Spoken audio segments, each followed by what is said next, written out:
Welcome to a new episode of Outside the Panels with your host, Johnny the Machine Hughes.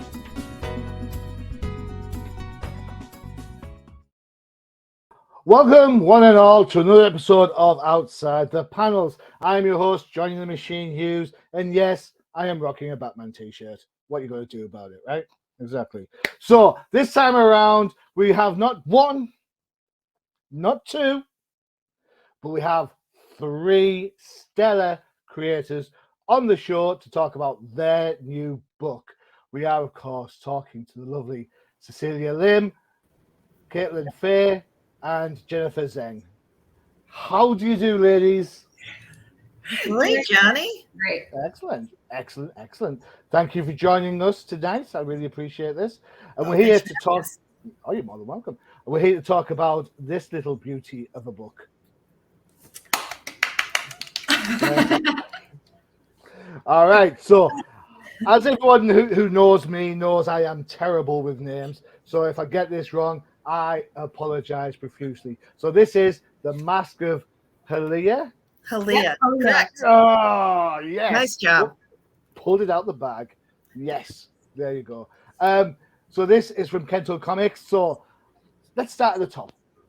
Who's responsible for this beaut of a book? Well, we are all responsible, but I think I'll start first. Go on then. Kwento Comics was started about 4 or 5 years ago. Moved out to LA and just realized there wasn't a whole lot of stories about Asian characters or Asian mythology, and ran into Caitlin, and she, with her writing short film, she inspired me to say, hey, why don't we do this together? Why don't we put something out there, create some content? And we decided the comic book was the medium of choice. Okay, and cool. I brought Caitlin on board. She brought Jen on board, and the rest is history. All right, excellent. So, Caitlin, what was it about doing this as a comic book that appealed? You're like, damn, why is he asked with a hard question first? Seriously, though. No, but I think just the idea of a Filipina superheroine, a teenage superheroine, I hadn't really seen that before. And I was definitely at a time in my life where I was pretty much hungry to take on any project.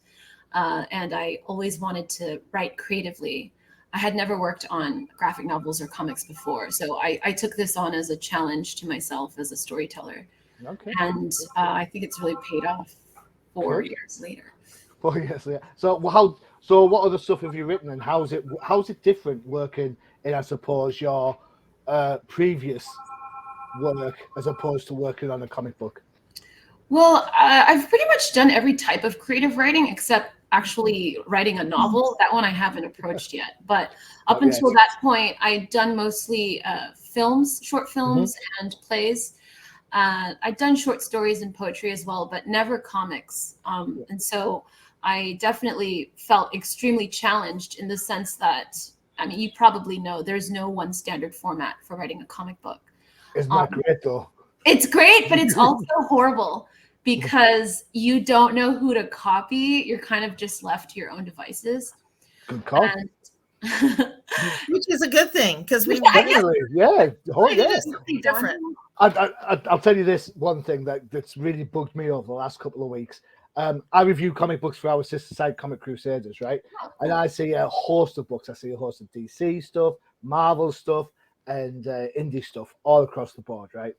There's a house style at Marvel right now, and when I look at Marvel books, I have to double check the creators. And I used to have a good eye for creators. I used to be able to look at a drawing and say, you know what? That's Jim Lee. That's Will Spataccio. That's Todd McFarlane. Now I look at it, I'm like, this could be anybody because it's so formatted. And I think one of the things I love about books like The Mask of Helia is the fact that you try different things, and it's not one set format. And so rather than coming in and getting bored halfway through, you read it, you think, wow, I'm going to go back again, and there's other things that you pick up. At least for me. Nice. It is true. It is true. I should change my name to Johnny the Nice Hughes. I should change Yes. it. Yes. No. Nice machine. Yeah, the nice machine. But no, you're right. It definitely was written kind of with like a television, serialized television format in mind. Cool. We're just trying to manifest here, right? Oh, yeah. Good. You've got to help those executives work it out, right? That's what we're saying. Yeah, something like that. And but you're right. There's a lot of different comic book styles depending on the country and the genre and the publisher and the artist and the writer. So we've just been trying to explore and see how far we can push the envelope in terms of, even like transcending the genre and bending the rules. So. Okay, cool. And Jennifer, you're on board as editor, is that correct?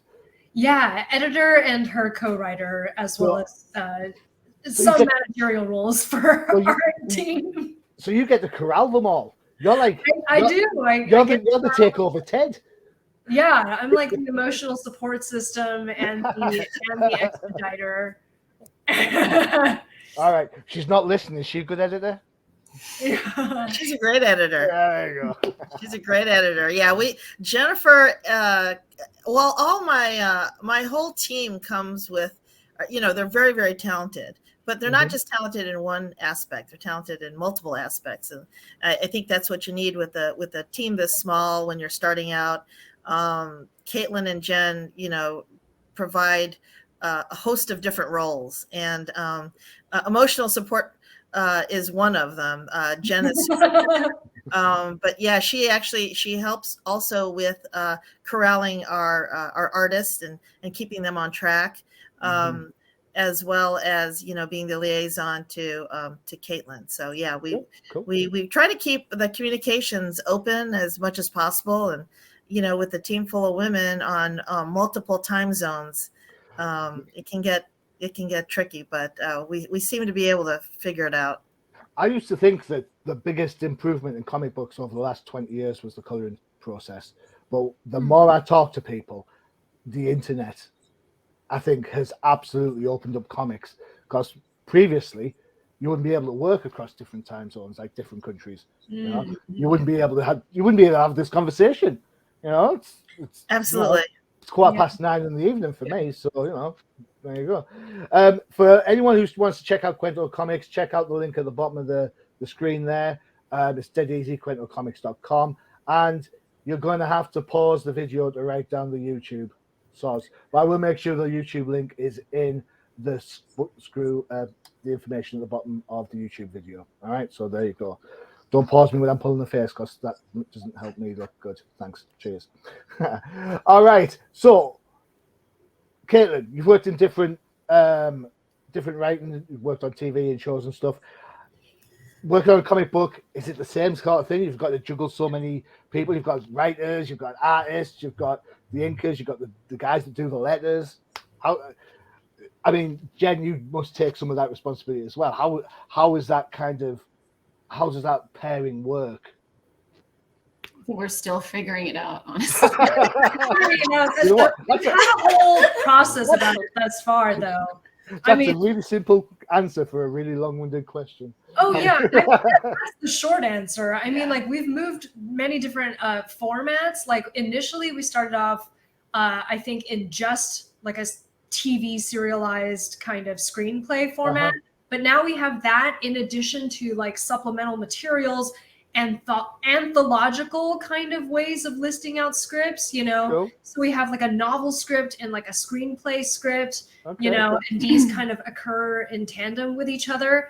Because there's so much with because Filipino mythology is so underrepresented, there's so little research on like the backgrounds of where the mythos comes from, or what exactly is canon, and what is our canon as, establishing a new comic series. So we have to do a lot of world building behind the scenes that is not just what you see on the page that can be used to describe the panels. Okay, so does this mean then that all the creators involved have to have an understanding of Filipino history, myths, and mythology? She's been doing a lot of research. I don't know about it, but she's been doing a lot of research. Is this kind of like one of the questions? Can you draw? Yes. Do you know Filipino history? No. Next. No. I think honestly, well, this is why we're trying to expand the team to include researchers, but a lot of the burden has fallen on myself to kind of create an encyclopedia of knowledge, not just from a historical perspective, but a modern cultural perspective as well. Because I'm not from the Philippines. I am Filipino, but I'm not from there. I don't live there. Okay. And the artists, thankfully, are. Most of the art team is from the Philippines, but you can only rely so much on, asking people. You kind of have to go track down the experts, interview them, read the books, go to the library, do research, take a trip. I'm taking a trip to the Philippines later this month for research. So we have something called a Haliyapedia in our master folder, our Google Drive. And I'd like to say that I'm very meticulous and organized about putting all the notes in there, but that would be a complete lie. Yeah. After a while, I kind of just gave up. I just trusted my brain, which I should never do. Yeah. But it's all in here. Yeah. Yeah, post-it notes. It's worth stating too that even though we are trying to stay as true to Filipino mythology as possible, this is our own take on things. That's a really good shout. That's a good shout, definitely. I mean, there's countless islands in the Philippines and countless takes on over 7,000 islands in the Philippines. Over 7,000 islands, and that's 7,000 ways to tell a story. You know what I mean? Exactly. So, and it pays off that our main character is also Filipino American. You know, so like the point of view that Caitlin has can very easily be lent to our main character, whose perspective you see telling the story. Yeah, and of course you want the target audience to identify with that character. Yeah. From both aspects. If you're writing a comic in a Western style, you'd need that Western influence to be in there. Cool. Totally get that. Okay, perfect. I'll tell you what. Should we have a quick look at the book, do you think? Yes, we should. Yes, we should. Shall we have a quick look? How are we going to do this? Oh, wow. Okay. There we go. So these are some sample pages that someone was quite nicely sent me along. So there we go. So first of all, I've got to say straight away, for me, colors are gorgeous. Who's your colorist? Because whoever it is needs a pay rise. That's Charlene Due. She's our colorist. Absolutely. I don't think she did this page. This page was. This is a cover artist, Catherine. Done by Kate. Oh yeah, Kat did this one. Okay. Yeah. So for me, as much as this panel here with the snake flames, great. For me, I love the texture of this face. Just how well detailed that face just looks, and they've got the reflection of the embers of the flames bouncing off the skin there, changing the whole tone of that look. Absolutely love that panel. I was absolutely blown away by that. So kudos to everyone involved. So I like that. I sweat the small stuff. What can I say? So tell us the story about this character. Then, a young person has a destiny, has to learn some stuff. Please don't tell me it's Harry Potter. No, it's not. But Caitlin, Thank God. It's actually Harriet Potter. Harriet Potter. Yeah. That's fine. I'm just saying because I absolutely hate Harry Potter. That's all. Yes. No, we gotta go. Guys. That's right. I'm British, and I don't like. I was gonna say, don't you have any national allegiance here? Yeah, I don't drink tea either, but hey ho. Oh, there you go. All right. So tell us the story then. The story of the character. She's a young lady. Okay. Has a destiny. So elevator pitch, right? Okay. Yeah. 15 seconds. Let's go. No. Go. So basically it's about a young Filipina American teenager. She's very troubled. She keeps getting kicked out of schools. Basically, she has mental illness, but she's kind of exiled to the Philippines to start over. And when she arrives in Cebu City, where the story takes place, it coincides with the death of her great-grandmother, whom she's never met. While at the wake of her grandmother, she encounters a kind of magical wooden mask that grants her these inexplicable visions of things that happened hundreds of years ago, and There you go. they awaken some powers within her, and once she comes into those powers, a number of dark and threatening forces stalk her every step, and from there on it kind of branches out into like an interweaving, a multi-POV story that involves a whole cast of characters, and it uncovers and unravels a mystery that encompasses everyone. Cool, excellent. Did you find it? And this is to everyone, I guess. Did you find it hard to kind of mix the authentic history mythos with something that was a little bit more, I don't want to say watered down, but something that had to be more commercialized, I guess, to kind of sell the point? No.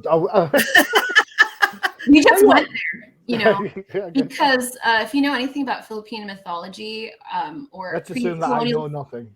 Yeah, well, technically they're considered pre-colonial folk religions, because there are still people who kind of subscribe to that sort of ideology. There are people who really believe in really this, worship. and they're active practitioners of existing folklore beliefs. Yeah, a lot of it is animism, and it predates Christianity, because it's a highly Christianized nation because of Catholic Spanish influence.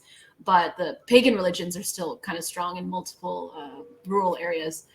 But if you know anything about it, you'll know that a lot of it doesn't shy away from kind of horror, gory type elements. They've got a whole demonology, like a whole pantheon of demons, monsters, curses, not to mention magical races, elves, gods and goddesses, and spirits. Tiers of the spirit world. Yeah. So we figured in order to do it justice, initially I think we talked about this last time with Al. Initially, it was kind of aimed towards preteens, kind of teenage girls. Oh yeah, I could say that.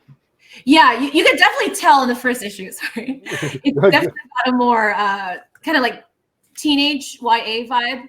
But the further you go into the story, the more it kind of branches out to appeal to a wider audience. I would say a more mature audience. But we didn't want to shy away from any of these things, because honestly, this shit writes itself. You just go online and you read things and you're like, it's so crazy. This is part of it. We got to include that in the story. Yeah, cool. Excellent. Okay, we'll take a quick breather whilst we get ready for the next round of questions. Let's see. Let's have one of our adverts for one of our other shows. Which show shall we go with? You know what?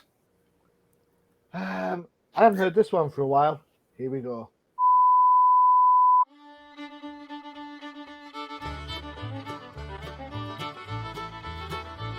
Do you want to find out what makes the professor do his happy dance? Check out the Old Timers Comic Book Show, only on the UCPN.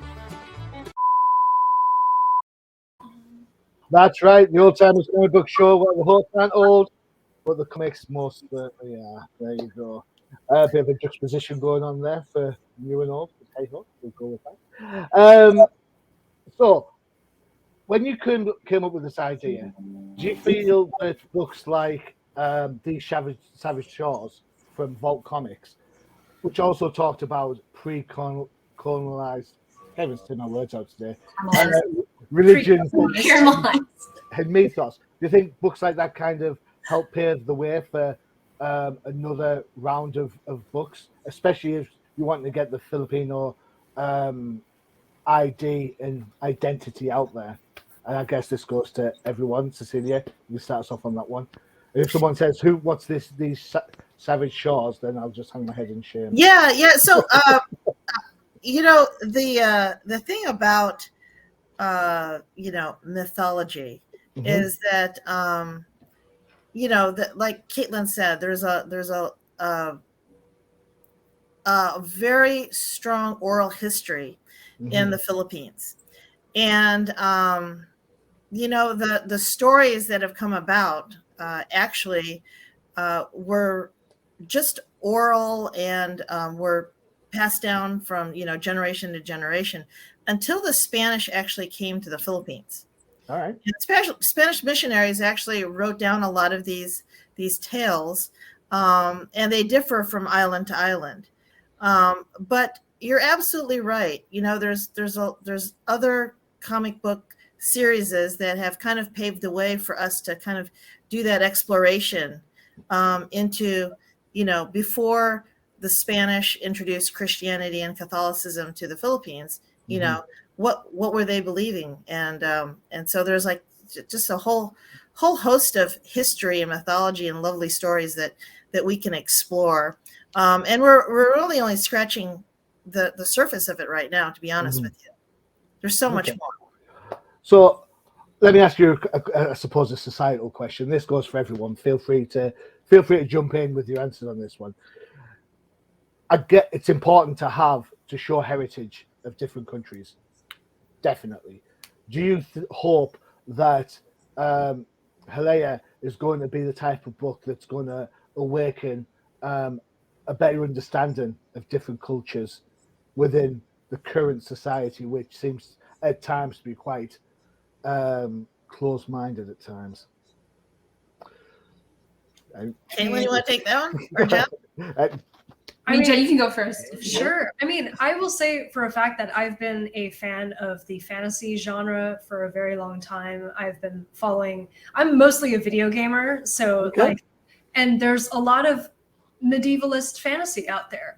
And while we are all, fans of that genre and that genre is beloved, I think it would not do the rest of us justice if we didn't take care to actually broaden the fantasy genre by introducing mythos from all different cultures, Perfect. So, even though I myself am not Filipina, I'm Chinese American, but, in working with Kwento, I have learned so much about Philippine mythology, and it's all fascinating stuff. It's absolutely deserves its own universe in its own right, multiple universes, We're just hoping that in telling the story, it actually encourages others to also write their own and to do more research into these little known folklore tales,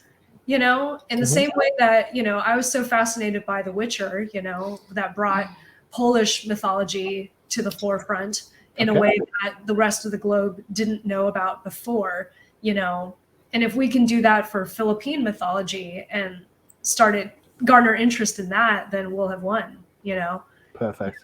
The aim isn't to be the only one out there, but to be one of the first and perhaps encourage many. Excellent. Good answer. So the just to finish off, the word Kwento means story in Tagalog, which is the Philippine national language. So what you're telling me is Zachary Quinto, the actor's just Zachary Story. Zachary Quinto. I think it's Quinto. But Mask of Helia is just our first comic book series.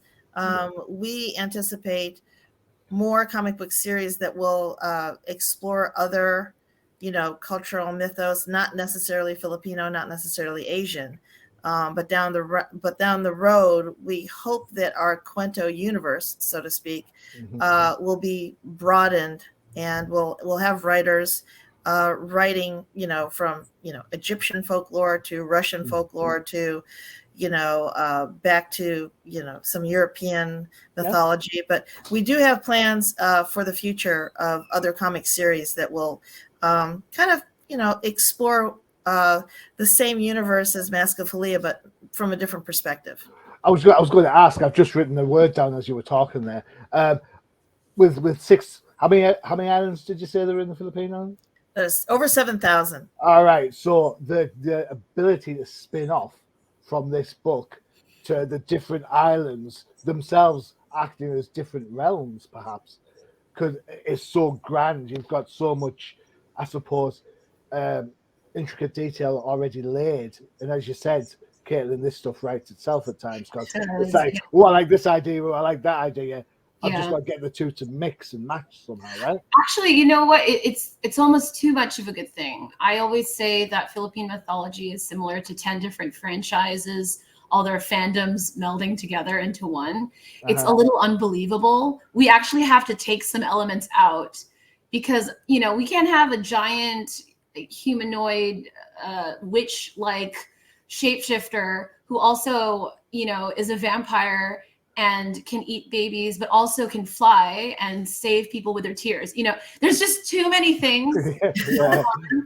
I tell you what, that'd be hard to draw, wouldn't it? Yes, but it exists. I mean, not exactly that one thing. But eating babies in utero, by the way. Yeah. Oh, there's so many. They're known as the visceral suckers. Yeah, because that makes it so much better when you say yeah. Filipinos, they're kind of just obsessed with like bloodsuckers that eat unborn babies. Literally chapters and chapters in some of our mythology books on that. Yeah, but yeah. So what's actually interesting is I was just doing an interview the other night, and one of the people being interviewed was our head artist, who is from the Philippines, and she said it's a bit unfortunate that in the Philippines, there's not much content regarding Philippine mythology. They're actually far more interested in other people's mythology, like Thor, like Greek gods. Yeah. Well, I don't think that's restricted just to the Philippines, to be honest. I mean, how many times do you talk about? I mean, not just comic books. I mean, Norse mythology. Yeah. I mean, Everyone else is mythos. My wife talks about Norse mythology all the time. Well, when I say my wife, and when I say Norse mythology, I mean Chris Hemsworth. Why don't I talk about that either? And I keep telling her there's nothing Norse about Chris Hemsworth. He's Australian, but he's Australian. Yeah, she won't have it. She won't have it. Bring me Thanos. All right. No, what I was going to say is, I mean, I know a whole host of people around in my neck of the woods who, when they go on holiday, they never go on holiday in the UK. They want to go somewhere else. We forget how great where we live or where we're from actually is, because we're too busy looking over there at the other side of the fence, looking at the grass is greener, right? And especially if you've got such popular, I suppose, in comic books, media icons like the Thors and the Captain Americas and the Batmans and all that sort of stuff. Those are like cross-media characters. You kind of can't move anywhere without bumping into a Batman bedsheet, for Christ's sakes, So, everyone knows how pointy he is. So I get how the drive towards a certain idea can mean the more home-based stuff can get forgotten. Yeah, it's overshadowed by everybody else. By consumerism, the fact that, I mean, the fact that people love Chris Hemsworth is one thing, but it's just everyone loves the movie, and how many billion people saw the Avengers movies, so it's bound to have an impact. It's what I sometimes get people to remember, that comic books, as fantastic as they are, and I love comic books, their audience can be quite small in comparison to other media. Right. Does that sound about right? Imagine how many people are going to watch the Haliya movies. Okay. Well, I'm there. Sign me up. Get it on Netflix right now, and I'll keep going. Come on. Done. And as soon as we have the Haliya bed sheets, we'll send you some. Haliya hoodie and tea. Yeah. I don't want the picture of the vampire sucking babies. Yes. Wow. That's just a crazy nightmare that I'm just not quite ready for. But thanks anyway. You have no idea, Johnny. Some of these monsters, they stick their tongues out. They creep around the house, and when the woman isn't looking, they'll stick their tongue out. It's kind of like a prehensile tongue, and it will somehow like slurp the unborn fetus out of their belly or vagina. Belly button. I drink your milk. Yeah, I drink it. I drink it up. No, there's okay. This is a little gross. I'm just gonna put my bottle of water down there. What's like the age range of your audience? But and this is all in a young adult book. Yeah, great. There's this one monster. I can't remember the name.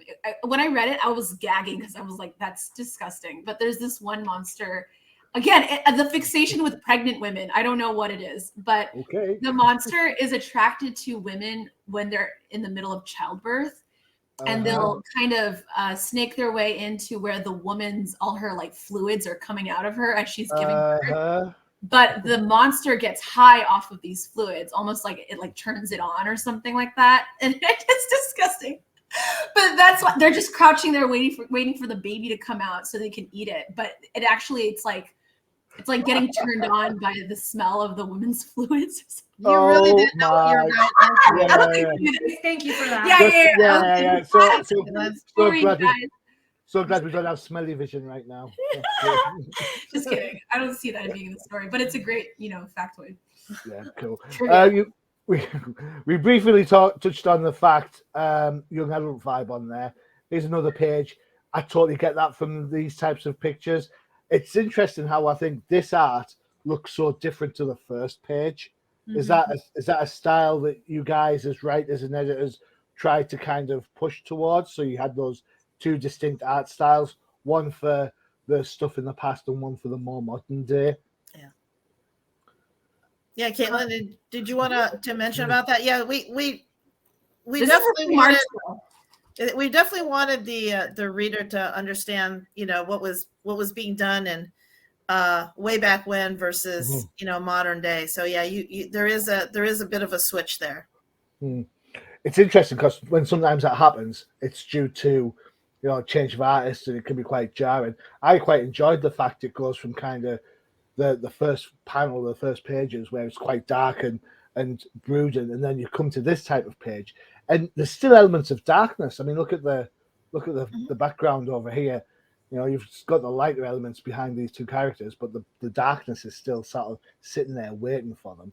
So I was quite intrigued. No, it's true. I think we were trying to do something like that. It starts off a bit darker and more menacing. Then there's an abrupt tone shift. Somewhat abrupt because there's still kind of an underlying element of melancholy throughout. But we wanted to make sure that the story is pretty dramatic. There's a lot of heavier elements. So we wanted to make sure that the narrative was punctuated by lighter moments, light humor, comedy, some bizarre kind of comedy.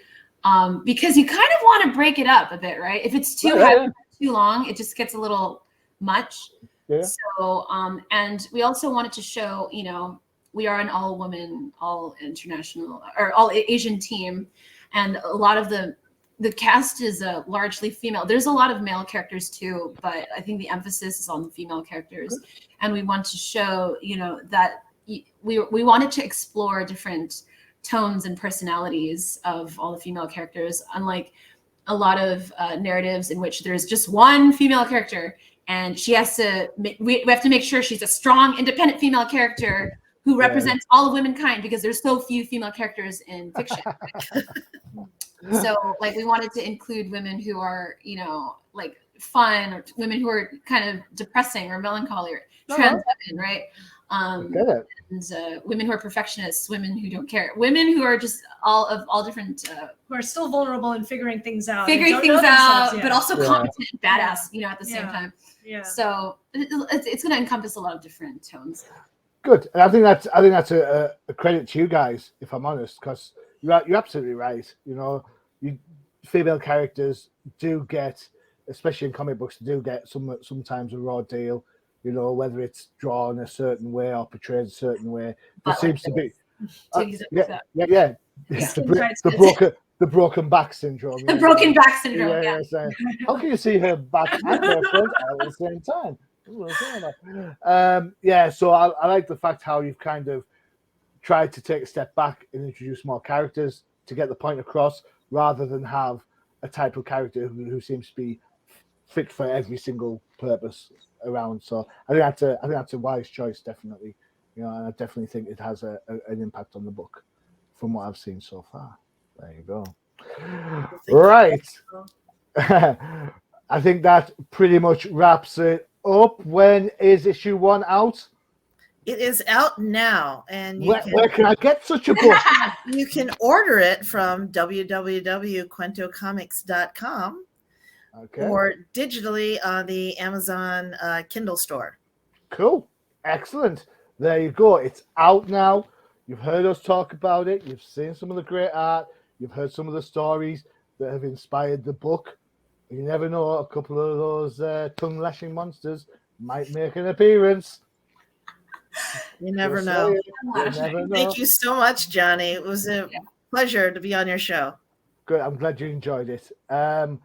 All that's left for me to say is Cecilia, Caitlin, Jennifer. Thank you so much for spending the time. I really did appreciate it. Don't forget to check out the UCPN for all your favorite shows, including, yes, the Old Timers Comic Book Show. And of course, if indie books are your thing, don't forget to check out Flipside Focus, where every book is indie, including a couple of Kickstarters for you to have a look at. I've been your host, Johnny the Machine Hughes, and as always, adios. Bye. Visit undercovercapes.com for the latest and greatest podcasts via the Undercover Capes Podcast Network. Also visit our parent company website, comiccrusaders.shop, all about comic pop culture.